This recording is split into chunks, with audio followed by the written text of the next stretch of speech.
again. I am Lace Fuchs, and this is my video log of my weight loss journey. As a reminder, I am doing this in order to reach the desired goal weight to be able to undergo a medically necessary tummy tuck. This is my first full day on the program. Yesterday was my first unofficial day, but today is the first day that I am implementing the diet that I was given. And I wanted to talk about something else that I think is very important for anyone undergoing this kind of routine, and that is journaling. It's very easy to make a plan in your head and then not follow it and not have the accountability in front of you. And accountability is something I keep saying over and over, but it is so important to have accountability to yourself and to others throughout this process. So please make it a habit of writing down everything that you eat, the amounts, and even things like condiments. Like, for example, this morning for breakfast I had 3 scrambled eggs, and I put a little bit of Parmesan on top.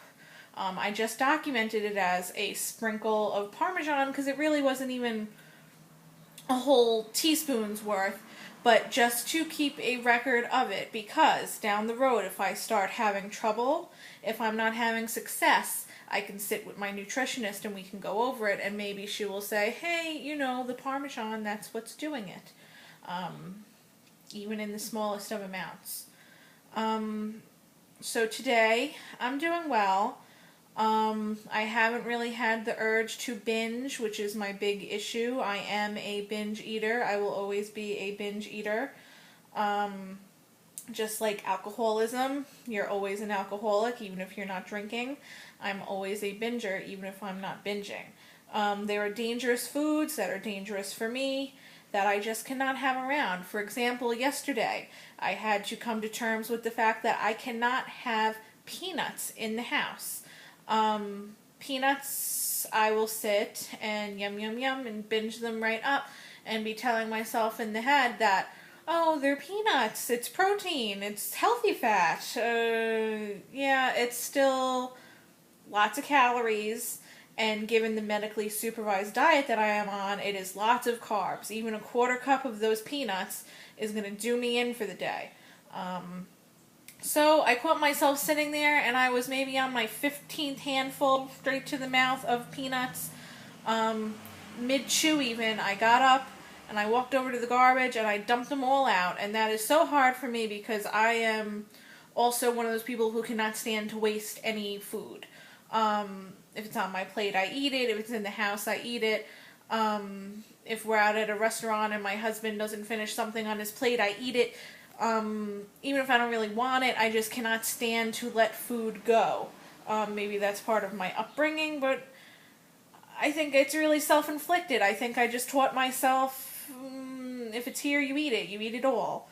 And that's something I need to combat too. And the way to combat it is to not have things like that in the house that I know that I cannot put away once I start eating them, like a giant tub of peanuts. I mean, it was a big one. It was a big, big tub of peanuts. And if I'd have sat there and ate that whole thing, it would have been 2 days worth of calories and probably a week's worth of carbohydrates. And I'd have been shooting myself in the foot. It's really important to discover what those dangerous foods for you are. You know, peanuts, it's really not that big of a deal, right? But for me, it is. Along with things like tortilla chips, cannot have them around, particularly if I have avocados in the house. I can't have avocados in the house, or I will make tortilla chips to eat guacamole. Avocados are really healthy, great food, right? Not for me. If I buy an avocado, I have to buy a avocado, because if I buy 4, I will eat 4. Ice cream, cannot have it. Cannot have it in the house. I will buy it saying it's for the baby. And the baby will maybe get 1 out of the 8. And I will sit down on one of her naps, which is the hardest time of the day for me, is when she goes down for the nap and my husband is at work and I'm here all alone. And that's when the bingy thoughts start creeping in, like, oh, there's ice cream in there. Oh, there's peanuts in there. Oh, there's this, that, whatever in there. it's very important to make your house a safe zone where there's just nothing with that high desirability factor. Like, I like the healthy foods that I make, but I don't like them enough that I'm going to sit there and binge them down. And it's really important that you learn and recognize and accept the things that you cannot have here in your home. It will make a huge, huge difference for you in just making it feel more possible. I know there's peanuts in the world. I know if I'm really dying for a peanut, I can go out there and get one. Or some. Probably not one.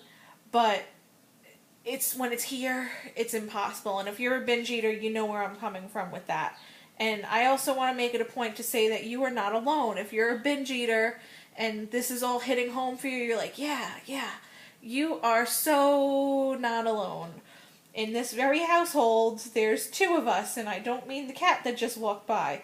My husband is also a major binge eater like me. And two binge eaters married are very enabling to each other, and I'm sure there's plenty of other households just like us. And you both need to be on board.